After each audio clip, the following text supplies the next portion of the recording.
The search continues tonight for two men accused in a violent armed robbery. It happened Tuesday morning on 10th Street in the highly anticipated new Beholder restaurant, under construction right now. News 8's Megan Sancturum reports. It happened on a busy street during daylight hours.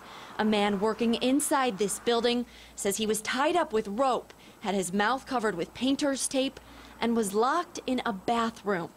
He told police two men in their late teens or early 20s came in through the open front door, held up a gun, and demanded his belongings.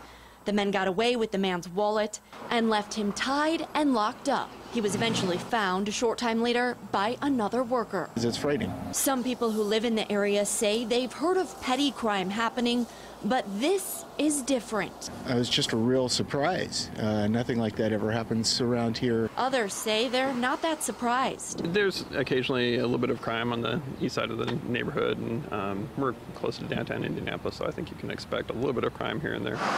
Police say the men used materials from inside the building to tie and tape the worker up. They've recovered many of those items and say they will be examining them for fingerprints. Those in the area say they hope police find the men who are responsible, but they don't think this crime will change how safe they feel in their own homes. Our neighborhood's safe. We have great neighbors. We have great people around here. Not at all worried. It's a great neighborhood. Everybody kind of looks out for one another, and I definitely think it's isolated. Yeah, because we don't have problems like that. That was Megan Sancturum. If you know any information that could help investigators, call Crime Stoppers. That number is 317-262-TIPS. Indianapolis police continuing that investigation of an armed robbery on the Monon Trail. It happened early Sunday morning near 61st Street.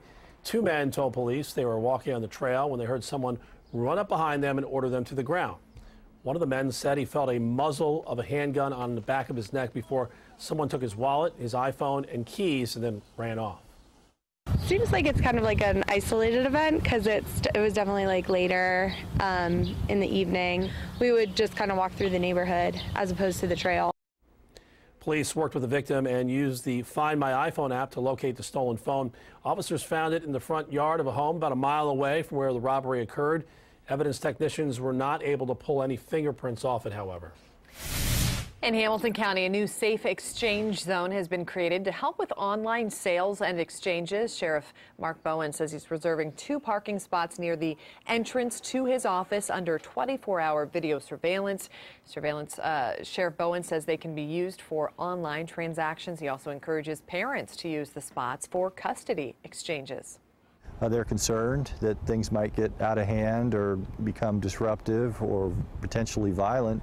And they asked for us to have an officer come and interact during that exchange to make sure that nothing happens. Bowen says people who buy or sell online should bring someone with them for the exchange. He says in bad weather, people can use the sheriff's office lobby. Well, the mother of a Kansas man is helping to push changes to protect innocent people. Her son was killed by police after a fake call was made to 911. Yeah, our Washington correspondent Anna Warnicki explains what lawmakers are now doing to stop these prank calls that can turn deadly.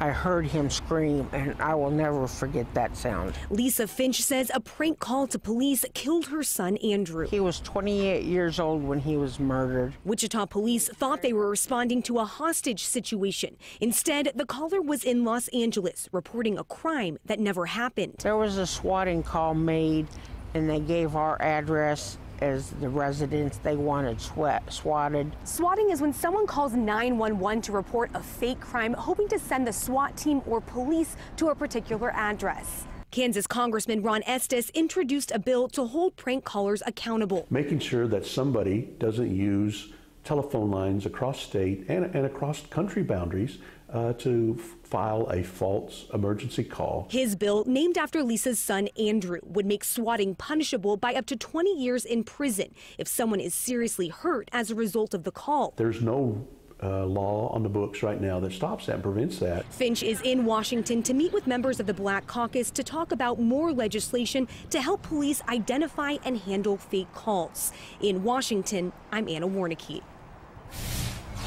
Still to come on Indiana's Most Wanted after an investigation revealed dozens of sexual assault or abuse allegations against Uber drivers. The company says they are making changes to help keep you safe. And as we go to break, another one of Indiana's most wanted, 34-year-old Tyson Howard is wanted on a charge of failure to register. Call Crime Stoppers at 317-262-TIPS if you have any information.